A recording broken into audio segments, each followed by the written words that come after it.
So today we're going to be talking about scatter plots. So a scatter plot is a graph that shows the relationship between two sets of data. The two sets of data are graphed as ordered pairs in a coordinate plane. So let's take a look at our first one. It says the scatter plot at the right shows the amounts of fat in grams and the numbers of calories in 12 restaurant sandwiches. So it says how many calories are in a sandwich that contains 17 grams of fat. So I'm going to find 17 grams of fat, which is about right here. I go up, I found my dot, and I go to the left, and that's about 400 calories.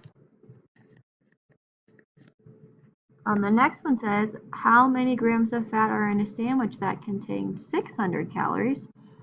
So I find my 600 calories, go over, oh, looks like I'm right here, which is about 30 grams of fat. Then the last one says, what tends to happen to the number of calories as the number of grams of fat increases? Well, as you are increasing grams of fat, there's a positive correlation. So as you're increasing the grams of fat, the number of calories increase. So as the number of grams of fat increases, the number of calories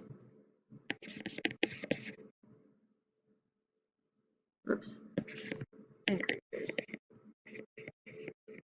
So that's just how we read a graph, find it on your x and your y, and then we move it over either to the right or you move it up to where you find that point. Alright, go ahead and try the on your own problem. And then let's take a look down here. So what scatterplot shows can show a relationship that exists between two data sets. So if you are increasing, it looks like this, that's a positive linear relationship. This is a negative linear relationship. This is a non-linear relationship, so there's still a relationship, it's just not a straight line. And then no relation is where there's no pattern that you can see from the graph. So if I take a look here, it says describe the relationship between the data, identify any outliers, gaps, or clusters. So I can see here that there is, as you're increasing on the y-axis or the x-axis, the y-axis is also increasing. So this is a positive linear relationship. The next thing says identify any outliers. So an outlier is a point that doesn't fall kind of with the pattern of the rest of the data. So if I take a look right here, that is kind of the outlier that I'm looking at, which is 70, 2,250. 2002.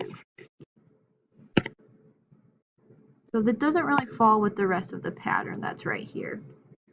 The next item is a gap. It looks like there's a gap from this section right here. So from $500 to about $1,500.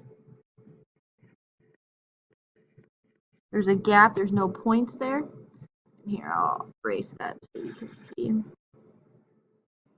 And then the last one is a cluster. A cluster is where you find a lot of them. So here we kind of see a lot of points all together.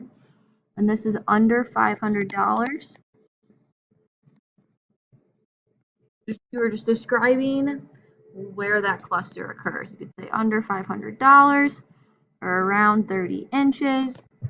There's somewhere that signifies where it is on the graph. Alright, for the next one, doesn't really look like there's a relationship. There's no pattern. If there is no relationship, then there will be no outliers, gaps, or clusters. If there's no relationship, you won't have any of these for the most part. You might have some clusters, but as you can see on this graph, there is none. And you might have some gaps, but generally speaking, a non-relationship graph most likely will not have these things. Okay, so now there's an on your own problem, but if you notice in your blue notes, you don't have this table right here. So take a second and plot these points on your table. Make sure you label your x-axis and your y-axis, not only in numbers, but also in words. Graph these points, and then you're identifying the relationship and if there's outliers, gaps, or clusters.